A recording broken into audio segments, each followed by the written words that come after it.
Welcome back, folks. Welcome to Films, Fights and Fitness, my weekly roundup of everything worth watching each weekend. Now, this week I'm skipping over any fight news. Frankly, I'm exhausted.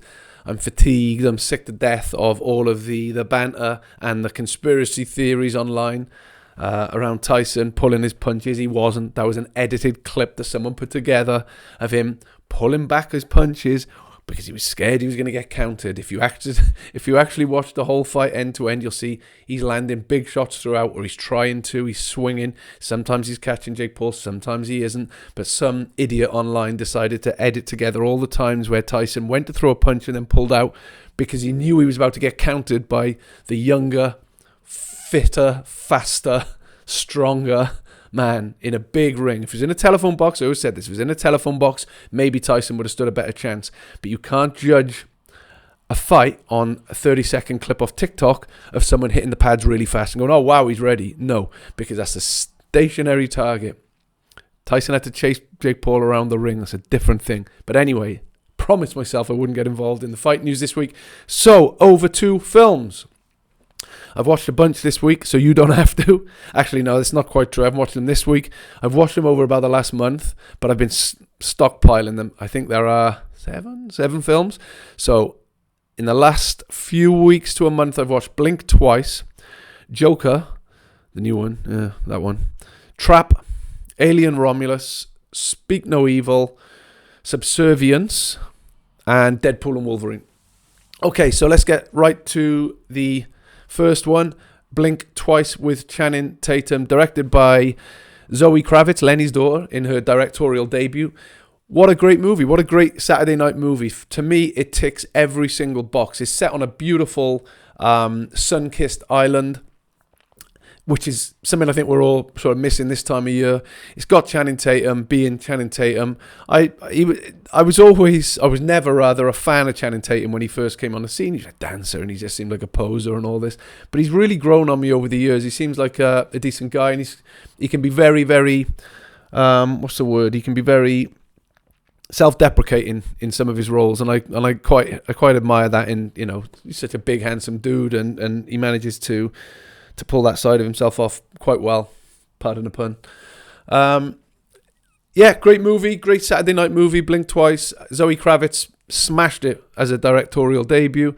The tension ramps up constantly. The editing's brilliant as well. I don't know who edited it, but they've done a hell of a job on it. It just really ramps up that tension. And as I say, it grips you, it pulls you in to that island, that sort of, they always say to keep the lightning in the bottle in a thriller. It's all set in this sort of remote island, and it's very claustrophobic in parts. But as I say, it's also beautiful scenery. So yeah, 100% recommend Blink Twice. I'd give it a 9 out of 10, I think. Solid 9 out of 10. Okay, what else? Next is Joker, Folie, Deux, which is probably the most pretentious title you could imagine, but it matches really well to how pretentious this film is. Now, to be fair, I wouldn't have put it on the list were I not semi-recommending it, because I think if you loved the first film, the first Todd Phillips Joker film, Joaquin Phoenix, it's worth watching for that alone. It's got, in part, or in the main really, it's got that same gritty, raw, almost sort of 1970s style filmmaking feel to it. And it does take you back to that world. It does bring you back into that. But really, this is the Lady Gaga show. It's a musical. I don't think I'm spoiling anything by telling you that. There's no plot twists in that.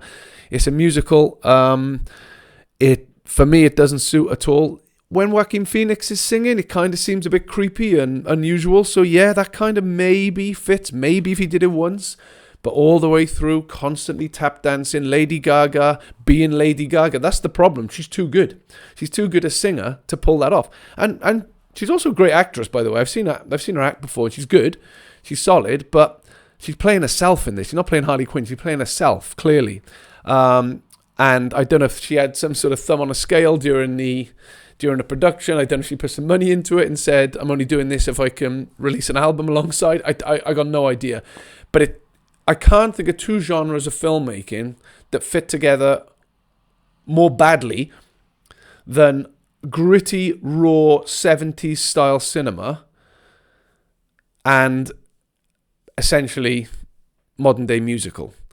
It doesn't work for me at all. Every single time someone starts singing, it completely takes you out of the film. It takes you out of the vibe. It takes you out of the emotion, the brutality of the film. It just doesn't work at all for me. Some people think it does. Some people have liked it. I think it's terrible. What I would say is it's about 2 hours 20. So maybe if you fast forwarded through all the songs, you'd get through it a bit faster, and you'd say, hey, okay, it was a decent follow up to the first. Which in itself, outside of the music, it is a decent follow up to the first film. So maybe it is worth a watch. I'd probably give it a 5, 6 maybe out of 10. Maybe 4 in its current state. But if they ever do a director's cut, but instead of making it longer and showing you more, they just take out all the songs and give you a good solid hour and a half, then I'd probably give it a good 7. But yeah, in its current state, I can't say more than a 5 or a 6, I guess. I'm going to go with 5, since I've berated it so badly. Yeah, again, worth having on in the background maybe. But it's like I said, it doesn't grip you. It didn't grip me anyway.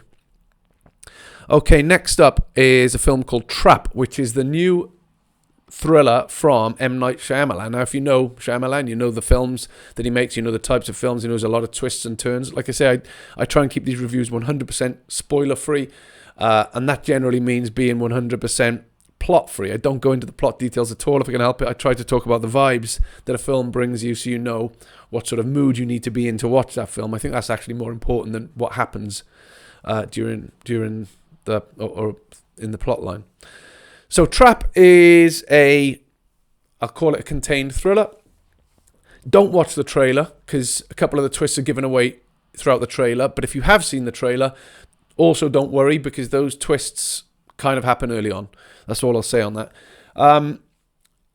It starts out brilliantly, really strong. The first half of the movie, again, is this as I said with Blink Twice. And actually, Josh Hartnett, who stars in this, I've always sort of seen him on the same sort of level as Channing Tatum. In other words, he came on the scene as a pretty boy, and sort of over time with things like Sin City and what have you, he moved into sort of more dramatic, more serious roles. And I always find he handles them really well. I think he's pretty good, actually, nowadays, Josh Hartnett. So the first half of the film is definitely that Saturday night popcorn thriller. You could really sit down and enjoy it. I'll be honest, I think the lightning goes out of the bottle a little bit from the midpoint. And the second half is a lot weaker. It's still okay. It's still decent enough to watch. If I could split it in two and rate the first half and the second half, I'd say the first half was a good 9 out of 10 and the second half was more like a 6 out of 10. So what am I going to give the film overall? I don't think I can go above a 7. 7 out of 10 for Trap with Josh Hartnett. Okay, next up, Alien Romulus. Now, I've got mixed emotions over this because I'm a big fan of the originals. I would say they've kind of done that thing like they did with Star Wars, like they did with Top Gun, although I absolutely love Top Gun Maverick, where they've essentially kind of repeated the storyline, if you know what I mean, from the first one. I would say this is more in line with Aliens, the second one, rather than Alien, the first. But it had that feel, that sort of, and it was a really good. This is where I'm mixed. It's a really good. How can I put it? A Hollywood Saturday night thriller, like I say. It's not so in line with the first film, which was just like this dark horror movie. It's more perhaps in line with the second movie, which is more of a audience-friendly action thriller type movie. But here's where it lets itself down. The first one had Sigourney Weaver, and the second one, and many of them, had Sigourney Weaver playing Ripley, one of the strongest female characters of all time, one of the strongest action leads of all time. We often talk about female representation in movies, but I mean, I grew up with Ripley and Sarah Connor. So during the 80s, I mean, the action movie stars were female to me. But the remake doesn't quite have that same grit. The lead actress, I forget her name, She's great, actually. She's really, really good actress, but she hasn't got that strength of character behind her that Ripley had, where you really feel that she can deal with this situation. She's coping. She's on board with it, and I would say the same for the rest. Whereas in the first film was about Alien, was about a sort of ragtag bunch of, what were they, space engineers? Would you call them? I guess, but they were blue collar guys. They were blue collar, working class people who were on this mission. And had to deal with it. And it was very in keeping with the time, I think. It was, even though it was a sci-fi movie, the best sci-fi movies are grounded in reality and grounded in the time that they're made in. And I think that the Alien really sort of spoke to that working class generation in the 70s in America. And then the next one, Aliens, okay, that was a bunch of space marines. But again, it kind of spoke to that, well, partly to that 70s sort of, or 80s perhaps by then, vibe. And by then there was a bit more Hollywood brought into it, so it was a bit more sort of gung-ho American Marines. But the fact was that you kind of believed in the characters. You believed that they're working class heroes thrust into this crazy situation and finding a way to deal with it. The problem with this new one, Alien Romulus, I found, even though it was a great film in its own right, when you compare it to those, the characters are just not as believable, lovable, whatever you want to call it. They're more like... I couldn't stop thinking that it seemed like a gang of kids that you'd see wandering the streets of Shoreditch at 2 o'clock in the morning looking for a rave. They didn't seem in any distress at any point. They just seemed like they were enjoying themselves. Like, I didn't get that sort of, how can I put it, that intrepid fear for their lives, if that makes sense. It felt like they were actors acting, if I'm honest. Which is a line my brother used to say to me, I hate watching actors act, which sounds strange to say, but I know what he means, because it was like watching actors act in this film. It was like a bunch of drama students, as I say, in Shoreditch or wherever, wandering around the streets looking for a rave. They didn't seem like they were in jeopardy. They didn't seem to care as much as those first few films. But yeah, other than that, a good Saturday night thriller, actually. I enjoyed it. It was enjoyable, and I'd probably give it a 7. No, 8. I'm going to give it 8 out of 10. Alien Romulus, 8 out of 10. Okay, couple of others. So, Speak No Evil, I actually watched a while back now. I think it was in the summer because it opens up in I think, Italy. But it very quickly moves to southwest England. Again, no spoilers, but this is dark. This is hard going, I'll be honest. It was pretty harrowing, this film. It was one of those films that isn't for me, if I'm honest. It was more disturbing than I like on a Saturday night. Like I say, my idea of a good thriller, or even a good horror, is not something that sits with me for weeks and makes me fearful and anxious and thinking about all the terrible things that have happened in it. I don't want that, to be honest. I like a good, strong thriller on a Saturday night. The Sunday morning I can forget about and move on with my life. Speak No Evil is not that. This was dark, disturbing, contained thriller. Hard work, to be honest, and it's one of those ones that sits with you for a while after. I didn't feel the juice was worth the squeeze, personally, because, as I say, I'm not very good with that sort of darkness. I don't need it in my life, frankly. But still, it's brilliant at what it does, Speak No Evil, but, again, not quite for me. So I would give it probably... I think many other people would give it a solid 9 out of 10, and it probably deserves it. For me, is it a Saturday night movie? No, so I'd probably go 7. Okay, I'm going to go in the middle, 8. 8 out of 10 for Speak No Evil. Okay, final film on my list is Subservience, which is a new AI sci-fi thriller. You'll find it out there. It's okay, is the best I can say about it. It's an okay thriller. I don't think it merits a Saturday night thriller by any stretch of the imagination. It's the sort of thing you could watch midweek. Thursday, Friday night, sitting down, chilling out, on in the background, opening a beer. It's okay. It's a decent enough thriller, and the message is there. But we've seen this message a million times. There's nothing particularly new about it. It's the fear of the of AI going mad. It's The Hand That Rocks the Cradle for 2030. 2030? I don't even know what year it's set, but that actually is scary because 2030 is in 6 years. Jeez. So I hope we're not quite there yet, but the way things are going, maybe we will be, and AI will start to take over the world. But this is a household thriller, shall we say? As I say, it's very similar in spirit to The Hand That Rocks the Cradle, or that kind of home-based thriller. But it's sci-fi, and it goes where it goes. And it actually the second half, the final act, I would say, is deserving of a better film. It's actually it didn't taper off as it went along. It wasn't the greatest film in the world, but like I say, it didn't taper off. It actually stayed fairly sort of solid throughout and had a decent end. So Subservience, I would give 6 out of 10. 7. Yeah, 7, because the end kept it going, and it was pretty strong then. So yeah, why not? 7 out of 10 for Subservience, but it's not a Saturday night thriller. Not by any stretch. Cool, that's all from me for now. Oh no, I've missed one. Deadpool and Wolverine. How could I be so... Sorry, you've got to sit with me for longer now. Although I'm sure most of you have left by now already. Deadpool and Wolverine. It's exactly what you would expect from the franchise and from the genre.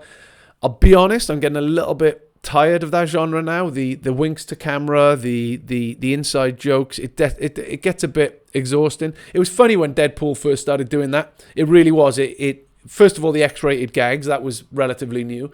But second of all, as I say, the nod to camera, that was new. So it was really fresh and exciting when Deadpool first came on the scene. It really elevated, I thought, the whole Marvel universe, multiverse, whatever you want to call it now. But I'm a bit tired. It's run its path now, I think, personally. That whole idea. It is funny. It is good fun. Perfect for a Saturday night, actually. Just chill out, put it on. You're not going to have to think too much, and you will laugh.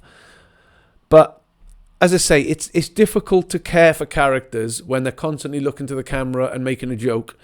It kind of takes you out. When you know it's Ryan Reynolds being Ryan Reynolds, it's like, okay, well, you're not in any real jeopardy then, are you? I actually would prefer to see a return to filmmaking where we do care about the characters, where they don't constantly joke to camera and remind you that you're just watching a film. I'd rather actually get invested. I think that's what we all tend to do, isn't it? Another point of a film that you stick it on and you decide, I'm going to suspend my disbelief for the next 2 hours and believe that this is real.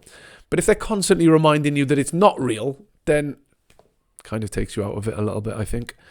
Okay, so that genuinely is all from me. I've just noticed this is the long podcast I've done at almost 18 minutes. Or it won't be by the time I've trimmed it. So again, thank you if you're still here now. Thank you for sticking with me till the end. And I will be back next week with hopefully a bit of a mix. Now, if any of you are real fans of the show, all 4 of them, 5, you'll notice that I keep promising to do a breakdown of the next James Bond. But the problem is, every time I check the news, every week I go to record one of these, the news changes and there's someone else in the mix and there's someone else in the mix. The truth is the studio don't know what they're doing yet. They haven't even decided what the style and the tone of the next Bond film franchise is going to be. So watch this space. I will get to it at some point, but I'm not going to make any promises that it'll be next week because otherwise I'm keeping it off. There's too much happening. There's too much happening in the fight news. I can't help it. And as for the fitness news, I've still yet to record a podcast about anything in the fitness news, even though there is stuff going on. There is stuff going on. They've seen some brilliant studies recently, and when I do get to them, I'm not gonna sit here and pretend that I'm some sort of doctor or some sort of PT. I'm not even a PT. I just someone who trains a bit and reads scientific studies that I see online. I see them all. So you can find them. Anyone can find them. They're on university websites all over the place. All you have to do is read the results of a study, read what it was trying to do, read the results, and then talk about it. It's not me trying to pass it off as my own knowledge. So I will get to some of those. I'm going to look at some of the most out there studies regarding diet, nutrition, fitness, and I will bring you those soon. That really is the longest I've ever done now. We're almost at 20 minutes. Thank you for staying with me that long. Have a great weekend. I recommend blink twice, maybe Alien Romulus, maybe Trap tonight. So let you decide. Enjoy. Cheers, folks.